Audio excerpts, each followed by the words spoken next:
খড়গ্রাম থানায় আগামীর ঈদ উল আজহা উৎসবকে সামনে রেখে কুরবানি সংক্রান্ত একটি সমন্বয় সভা অনুষ্ঠিত হলো। মঙ্গলবার আয়োজিত এই বৈঠকে কুরবানিতে অংশগ্রহণকারী সাধারণ মানুষ উপস্থিত ছিলেন। সভায় প্রশাসনের পক্ষ থেকে কুরবানি সংক্রান্ত সমস্ত সরকারি গাইডলাইন ও আইনগত নির্দেশাবলী বিস্তারিতভাবে পর্যালোচনা করা হয়। পাশাপাশি আইন মেনে শান্তিপূর্ণ ও সুষ্ঠুভাবে ঈদ উল আজহা পালন করার বিষয়ে সকলকে সচেতন করা হয়।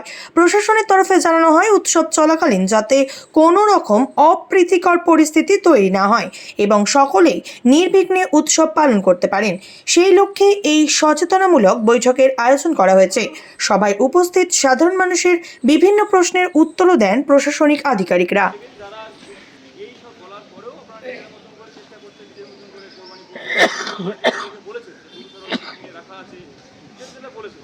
সেই বিষয়টা নিয়ে আমরা সেই সব বিষয় মাথায় নিয়েও আপনাদেরকে বলেছিলাম আমরা প্রশাসনিক লোক, প্রশাসনিক চেয়ার থেকে আপনাকে প্রশাসনিক বার্তাই দেবো।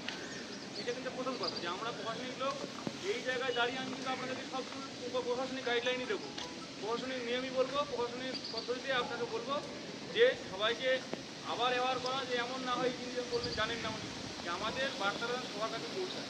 আমরা সবার কাছে পৌঁছানোর চেষ্টা করছি যাতে আমাদের যে প্রশাসনিক গাইডলাইন প্রত্যেকের কাছে পৌঁছায়, প্রত্যেকে জানে যে এই বিষয়টা আইনগত আছে, এই বিষয়টা বেআইনি।